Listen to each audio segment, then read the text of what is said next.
It started with a signal, short, broken, and pulsing like a heartbeat through static. The Dervan Empire, the ruling power in the eastern spiral of the galaxy, intercepted it first. Faint coordinates, no name, just a warning. One sentence burned into the encrypted data. Do not board human vessels. We do not take prisoners. Most in the Galactic Council ignored it.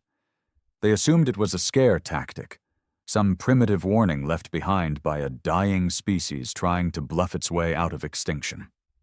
After all, humans were a relatively new presence in the galaxy, technologically behind, culturally erratic, emotionally volatile.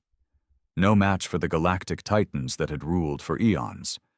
But then the Dervan scout ship Vexari disappeared. No distress call, no debris, no survivors. 3 days later, the Vexari's automated emergency beacon was found drifting near a small moon. The ship itself? Gone. The logs? Wiped clean, except for one entry. A simple video, less than 20 seconds long. A dark room. A single human face lit by red emergency lights. Blood smeared across his jaw. He spoke slowly, each word deliberate. You broke the rule. We warned you. And then static. It should have been enough to raise alarms. But instead, the Dervans escalated. A fleet of 5 was dispatched. Their goal, intercept the human patrol vessel TSV Deliverance, a Class 3 destroyer that had last been spotted in the Outer Rim. Their orders, board and disable, take prisoners, extract data, prove that humans were just another species that needed taming. They never came back. By the time the Dervan High Command realized the severity of what they were facing, it was too late. Earth didn't issue a declaration of war. They didn't broadcast threats or launch political complaints. Number. The Deliverance just vanished, like a ghost slipping through starlight. And a week later, the first Dervan colony on the fringe of their empire went silent. And the next. And the next. It wasn't conquest. It was surgical. Cold. Like a reaper choosing who lived and who died. One survivor, a Dervan comms officer found in an escape pod half mad from what he'd seen, kept repeating the same thing. They don't take prisoners. They never take prisoners. He described firestorms from orbit, boarding pods shaped like coffins, crashing into hulls without a sound. Human soldiers, no, ghosts, with black visors and no emblems, no names, no hesitation. Every alien they encountered was either dead or left screaming behind closed doors. And it always ended the same way. The ship was gone before reinforcements could arrive. No one understood why. The humans didn't claim territory.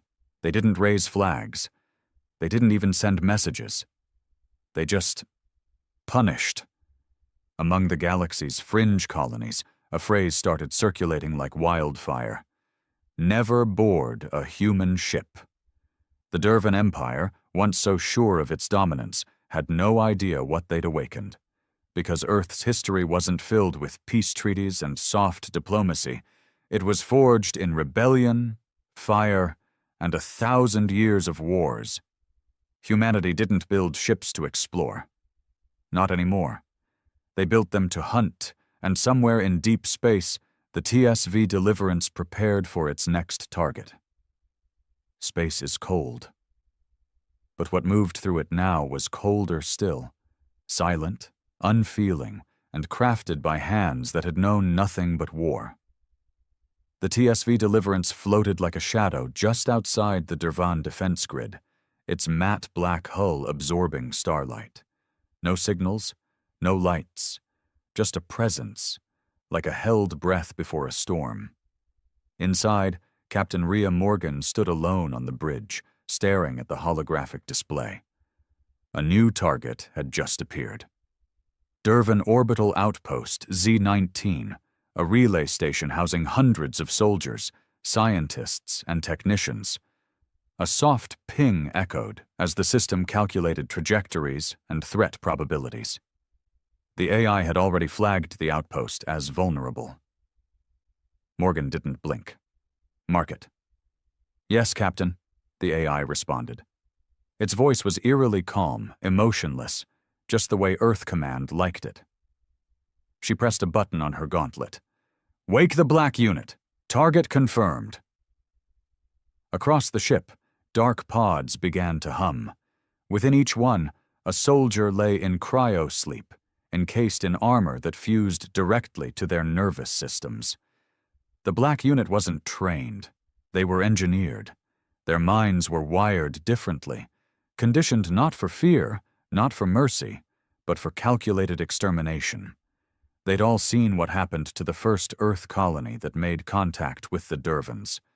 Back then, humans had extended a hand, and the Dervans had burned it. Children, civilians, diplomats, gone in one sweep of arrogance and superiority. Earth didn't forget. Earth didn't forgive. They learned, evolved, and sent ships like the Deliverance into deep space, not to negotiate, but to erase threats. As the soldiers awakened, a low vibration filled the halls. They didn't speak. They didn't ask questions. One by one they assembled in the drop bay, their armor locking into place with magnetic clicks. They were faceless. No flags, no ranks. Just humanity's vengeance made flesh. Meanwhile, in Outpost Z-19, alarms hadn't gone off yet. Technician Sarek, a low-level data analyst, was sipping spiced plasma tea, watching another boring report from the council chambers when he noticed a flicker on the scanner. A brief anomaly, like static across a screen. He tapped a few keys, but the image was already gone. He didn't even have time to warn anyone. By the time the Deliverance released its drop pods, it was already too late. They struck silently, each one embedding into the outpost's outer shell like knives into flesh. There were no explosions, no alerts, just one quiet moment, then chaos. Doors were cut open with surgical precision. The Black Unit moved through smoke and darkness, their HUDs painting every Dervan in sight with red outlines. There were no negotiations, no surrender calls, just precision shots, silenced plasma rounds, and zero hesitation. Sarek barely escaped his office, running down a corridor slick with blood and scorch marks. He turned a corner and froze. 3 human soldiers stood ahead, motionless. He raised his hands. "Please, I surrender. I'm not a soldier."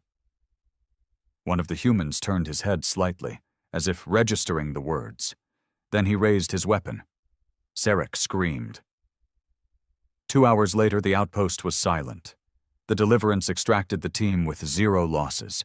No hostages, no survivors, just a pile of Dervan bodies and a station drifting dead in space. Captain Morgan didn't smile. She never did. But her voice was clear. "Market cleansed," the AI confirmed. Another violation answered. She turned away from the screen, her voice low. Maybe now they'll remember. But they wouldn't. The next empire, the next fleet, the next foolish admiral would eventually make the same mistake. Because they all believed humans were like them. They hadn't learned the rule, not yet.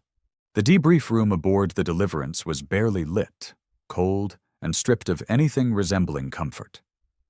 Captain Rhea Morgan sat with her gloves still on, fingers steepled beneath her chin, as the mission playback flickered across the translucent display in front of her. Red silhouettes fell one by one, time-stamped and logged. Efficiency, 99.6%. No missed targets, no wasted movement. The operation had been flawless. She didn't look satisfied. "Casualty review," she said flatly. The AI responded. "All hostiles neutralized. No human losses. 1 trooper sustained a puncture wound. Non-fatal. No extraction delays." Morgan nodded slightly, but her eyes were distant. "The technician. The one who begged. Profile matched to Sarek Talvin. Civilian clearance, non-military, unarmed." She inhaled through her nose. "And still terminated." The AI paused, unsure whether she was asking or accusing. Correct. Morgan stood. Her boots echoed on the steel floor as she paced, jaw clenched. The rule was meant for soldiers, invaders, not janitors and tech rats. She didn't say it with pity, more like irritation, as if somewhere deep inside her, something wasn't lining up right. But she wouldn't say it out loud. Not on this ship, not in front of them, because there were no dissenters aboard the Deliverance. In the mess hall, the black unit sat in eerie silence, not out of discipline, but design. Their minds were chemically suppressed post-op, emotions dialed down, speech unnecessary.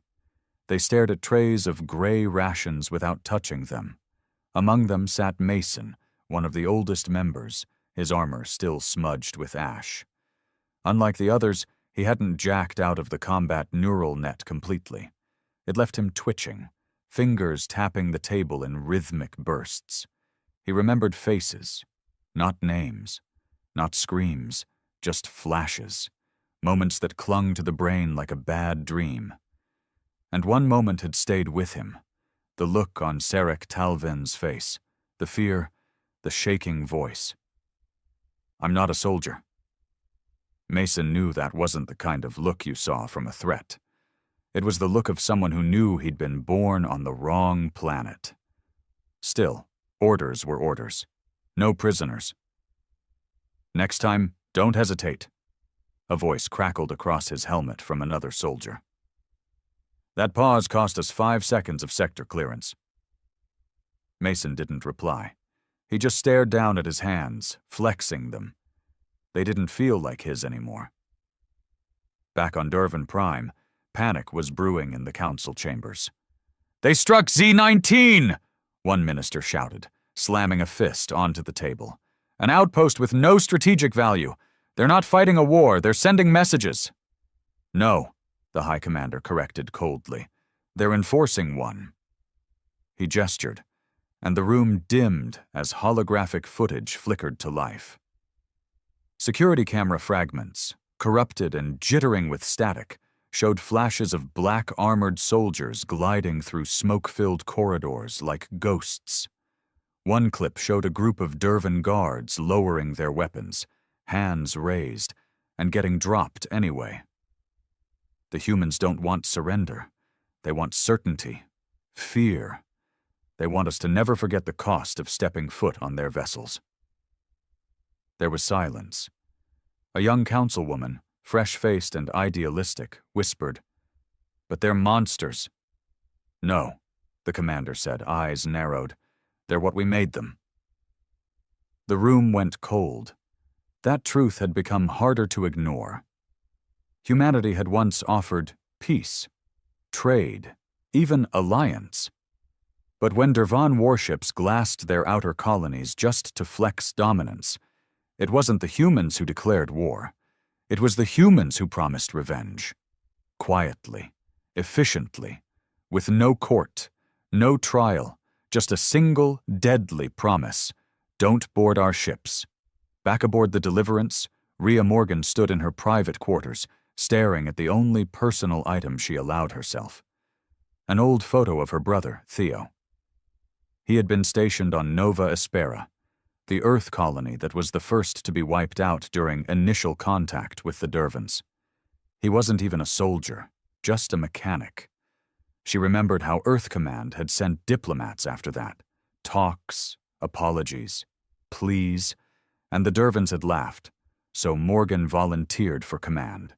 Not out of duty, not for medals, for Theo, for every civilian that burned while the galaxy smirked at humanity's weakness. Now, they smirked no more. Still, that technician's face wouldn't leave her mind. She reached for her helmet and sealed it over her head. "Next target?" she asked the AI. A pause, then, "Dervan Cruiser Valus. Aboard is Admiral Kes Voltour, confirmed participant in Nova Espera bombardment, en route to diplomatic summit." Morgan didn't hesitate. "Intercept. No survivors." The Valus drifted through the void like a floating temple, sleek, silver, and proud. Unlike human ships, which were designed for utility and violence, Dervan cruisers emphasized beauty and status. The Valus was no different. Its outer hull shimmered with energy signatures and ceremonial markings, its interior lined with polished obsidian and ambient lighting that mimicked the warm hues of Dervan suns. Inside, Admiral Kes Voltur reclined in his private lounge, sipping a delicate crimson liqueur from a crystal chalice. Around him, a live projection of the upcoming Peace Summit shimmered in the air, a last-ditch attempt by the Dervan elite to quell the growing panic across the Empire. Every world on the fringe was whispering the same thing. The humans are coming. Kes didn't believe in fear. Not really. He had survived 5 campaigns, 2 insurgencies, and a failed coup. Humans were a bump in the road, a barbaric, emotionally unstable species that had gotten lucky with a few warships and a dramatic flair for vengeance. "They're still just animals," he muttered to himself, watching the news feed. "Eventually, all animals are brought to heel." As if on cue, the lights in his lounge flickered. Once, twice, then black. The Deliverance had already locked onto the Valus 3 minutes earlier.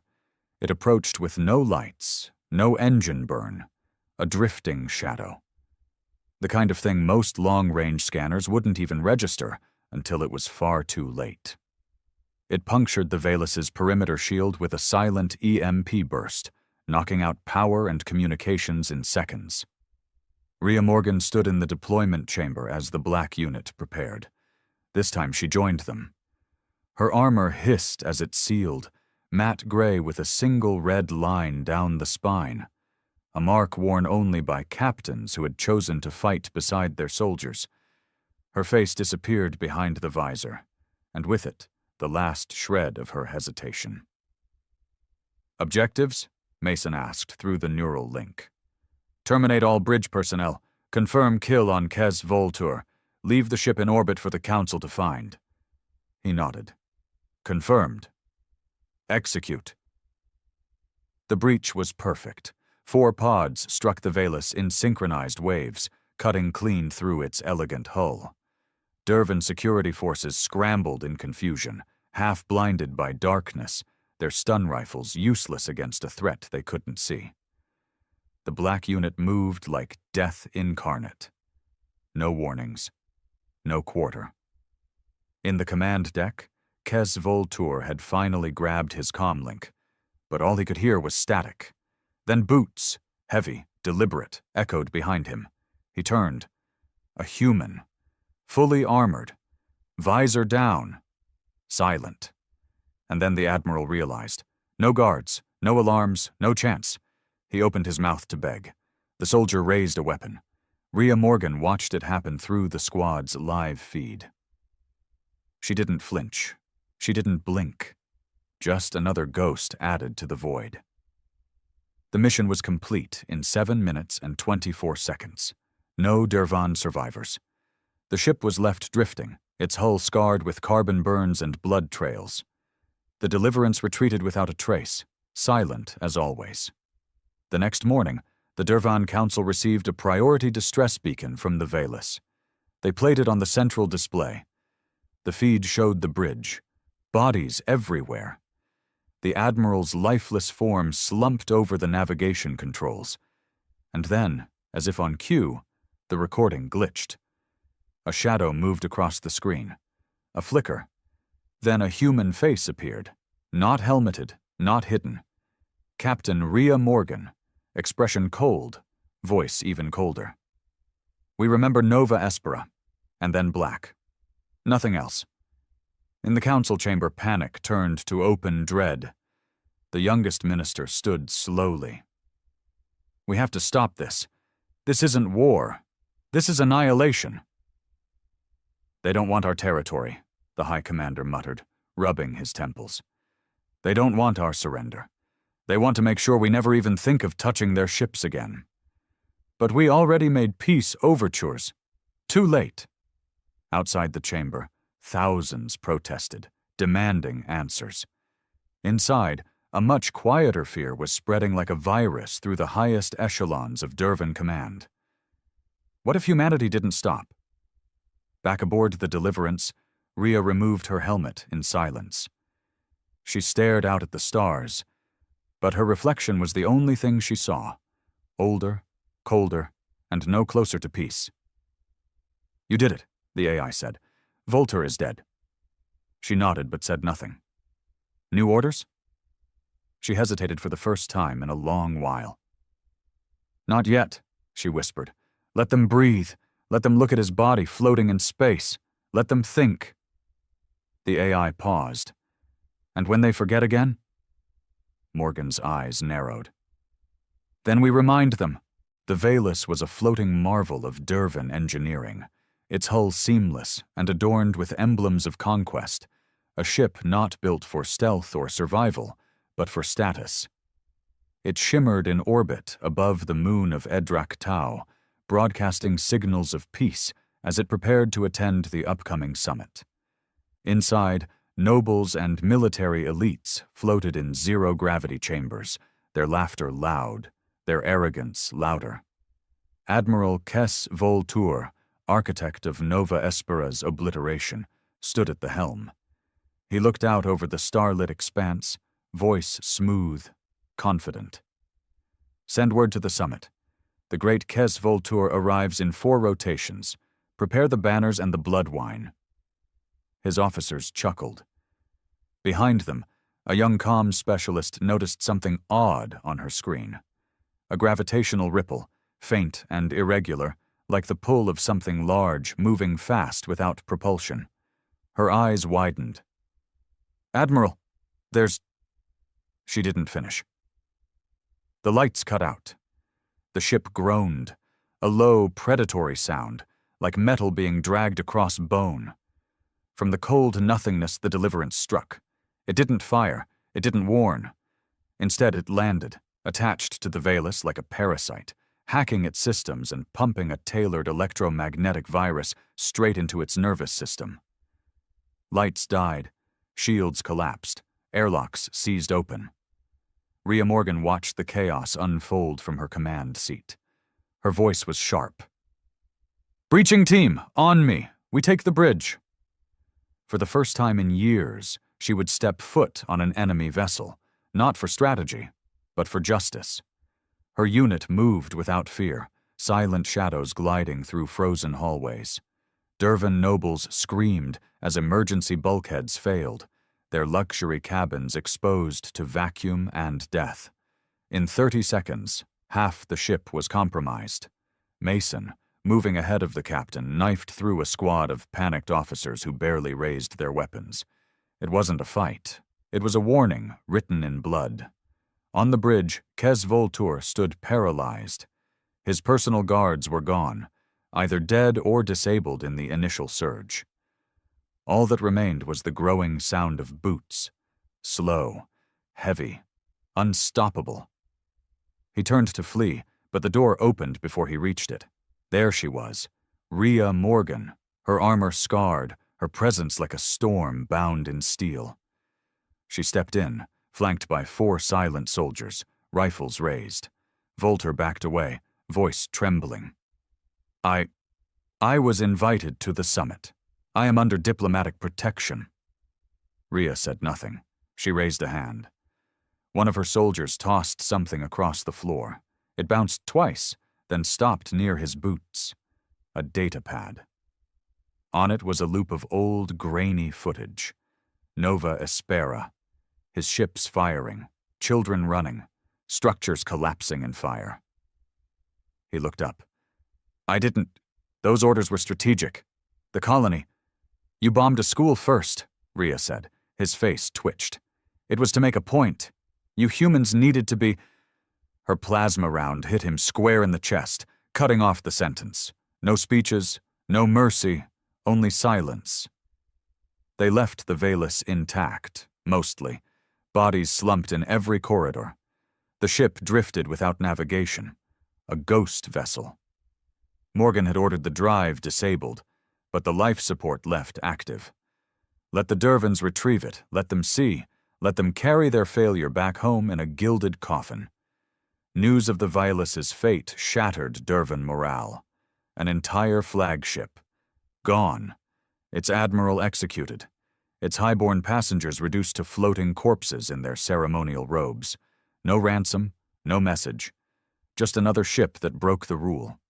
In the Dervan chambers, counselors argued whether to sue for full peace or prepare for retaliatory strikes.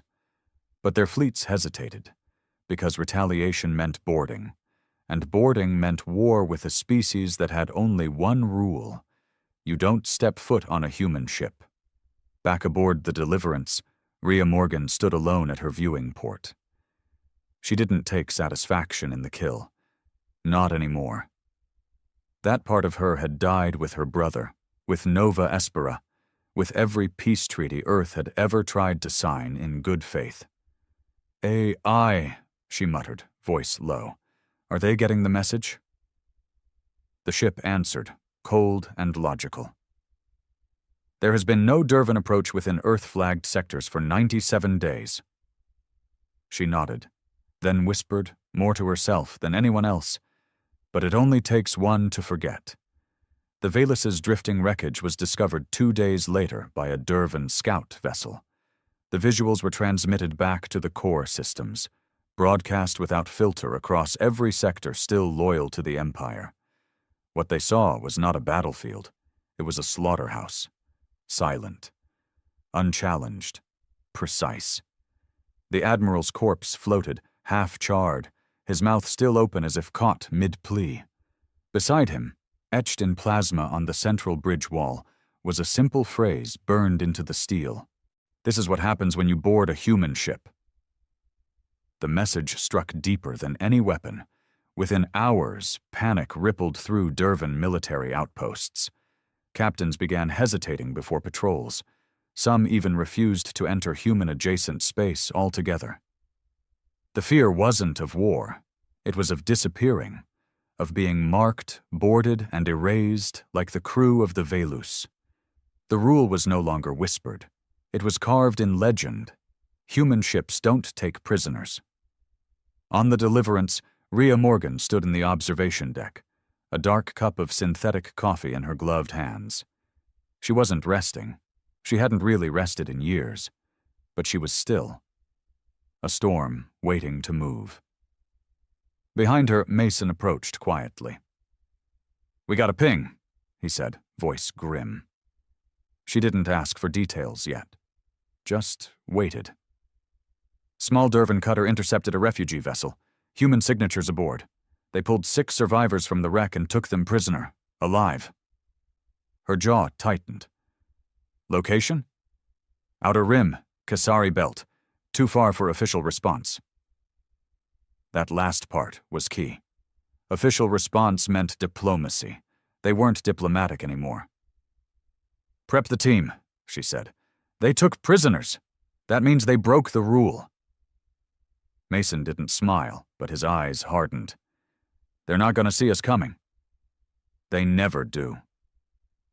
The Kasari Belt was a graveyard of forgotten skirmishes and dying colonies. Most avoided it. Too unstable, too lawless. That's why the Dervans liked it. They could break the rules out there and think no one would notice. The cutter was docked in a decaying refueling station built into an asteroid. No alarms, no shields, no security that could stop what was coming. The Deliverance approached with its engines cold, drifting through the debris fields like a predator. It latched onto the station hull with magnetic claws, completely undetected. Inside, the Dervan crew laughed around a table of confiscated Earth rations. They wore armor, but it was ceremonial, intended to intimidate, not defend. The human prisoners were locked in a storage chamber, barely conscious, IVs in their arms, their biometric data being harvested. The door to the station's main hold exploded inward with surgical force. The black unit poured through. They didn't shout, they didn't warn. They executed. One Dervan officer reached for his weapon and was dropped mid-motion. Another tried to surrender, his hands raised, voice pleading in Dervanic. Rhea shot him in the throat without blinking. To take a human prisoner was not a mistake. It was an act of war. They cleared the entire station in under 4 minutes. 38 Dervan personnel. 0 survivors. Rhea stood over the station logs, scanning for data while Mason checked the prisoners. "Alive," he said. "Barely, but they'll make it." She looked at one. A girl, maybe 15. She was staring at Rhea through bleary, tear-washed eyes, not with fear, but with a strange kind of awe. "You came?" the girl whispered. "They said no one would."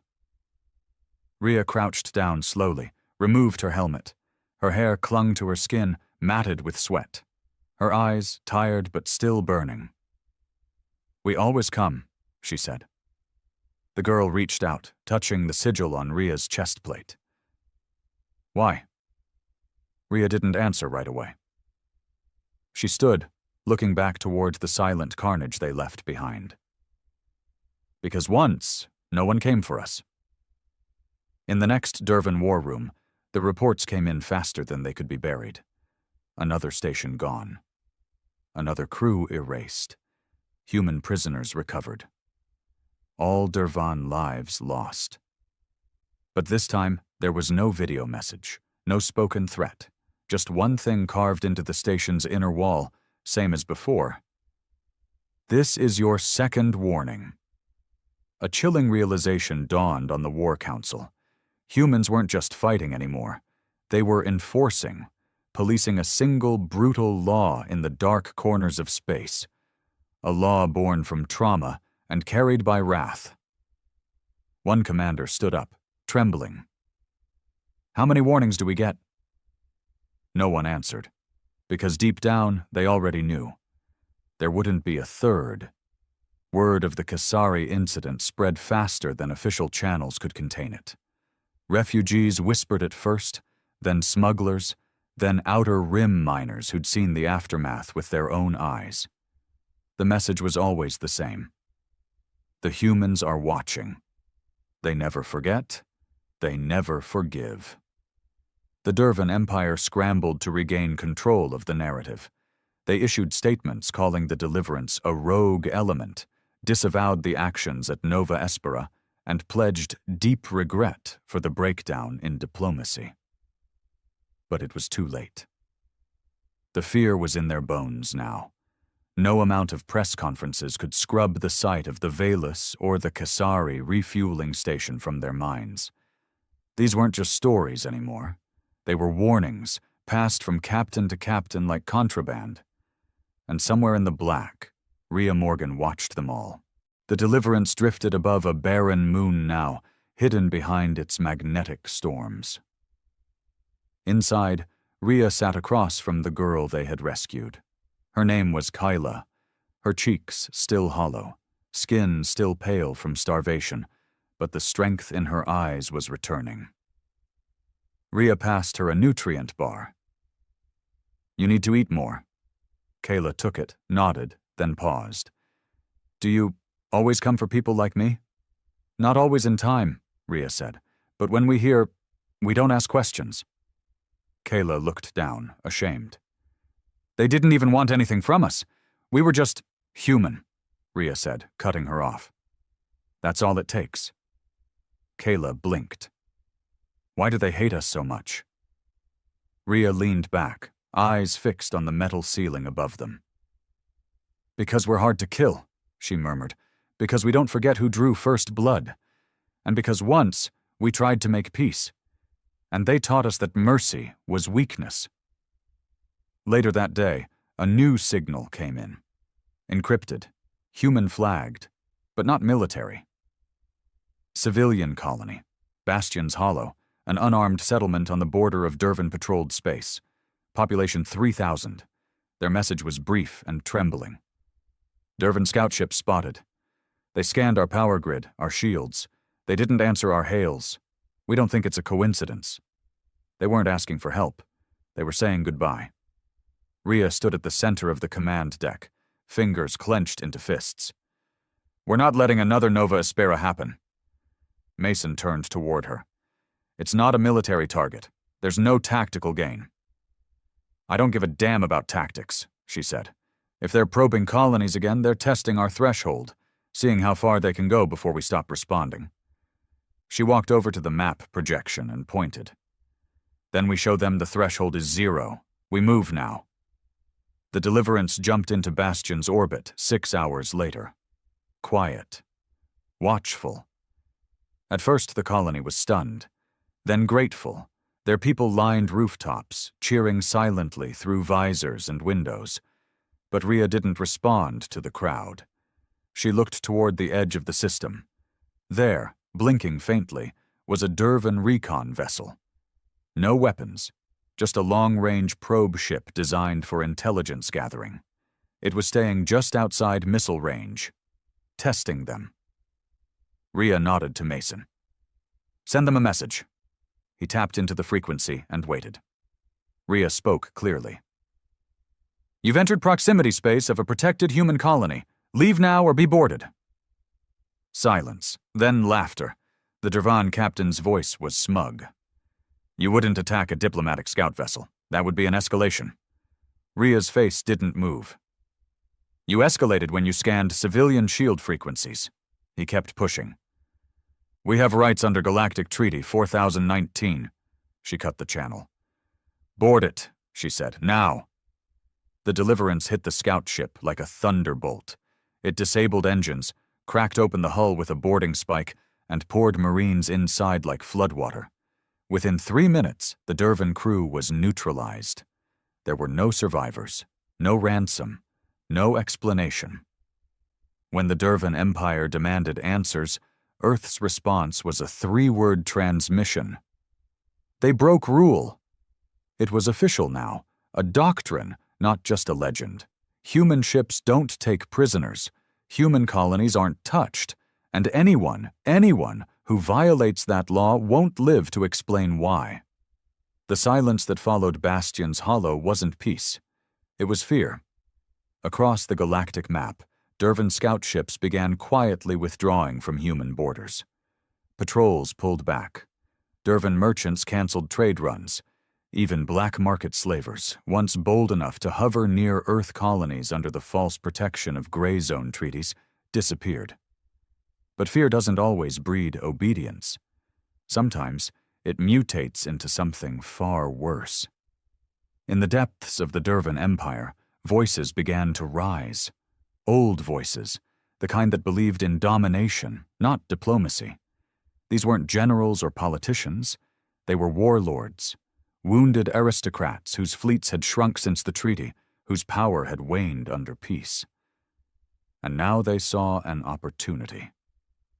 "They're just humans," hissed Lord HFY War, leader of the shattered 3rd Dervan Armada. "We used to farm their colonies for resources. Now we hide from them like children scared of ghosts."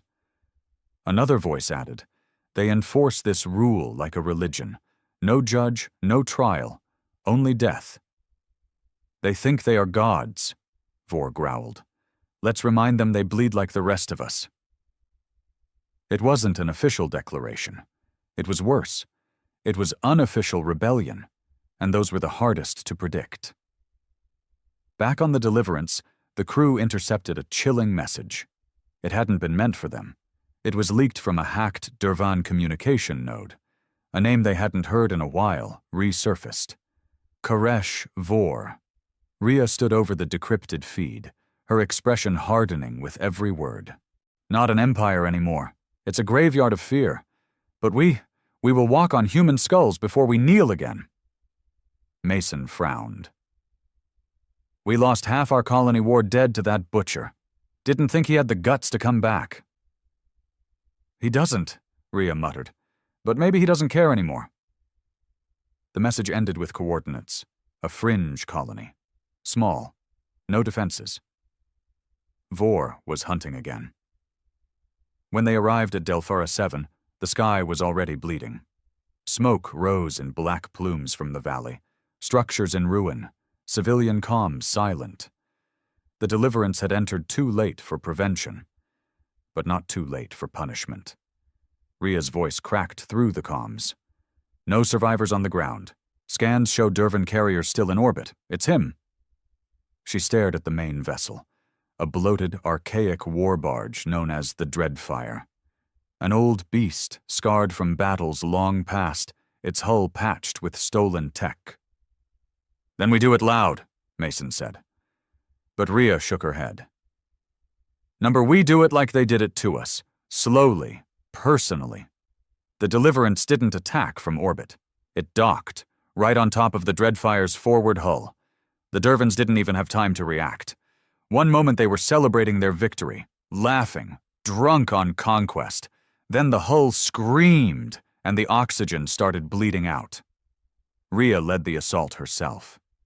Every step she took through the Dreadfire's corridors was a step through history. This was the ship that had burned her cousin's mining colony, that had enslaved half of Earth's second-wave settlers before the war. This ship was personal. She moved without hesitation. Her team executed targets with precision. Engine core sabotage, weapons disabled, key personnel marked and eliminated. No warnings, no speeches. They reached the command bridge in under 5 minutes. Koresh Vor stood there waiting, in ceremonial battle armor too ornate to be functional. He smiled when he saw Ria. "I was hoping it'd be you," he said. "Do it then. Make me a martyr." But Ria didn't lift her gun. Instead, she tossed a small device at his feet, a projector that came to life with a flickering blue image. It showed Delphara 7. Not what it looked like now, but before. Children running through fields, families trading in open-air markets, laughing. Then it cut to the aftermath, the bodies, the ruin. Ria looked him in the eye. "You're not dying a martyr. You're dying a memory." She walked out. Mason stayed behind. One shot echoed through the hall. Back in orbit, the Deliverance ejected the wreck of the Dreadfire, engines disabled, drifting, just like the Valus before it. But this time, the human ship didn't etch a message into the hull. This time, the message came in audio. Looped, broadcast across every Dervan frequency. "We saw what you did to Delphara. We remember Nova Espera. You were warned once, then twice. This is no longer a warning. This is the rule now." Space fell quiet after Delphara 7, not because the war was over, but because it had changed.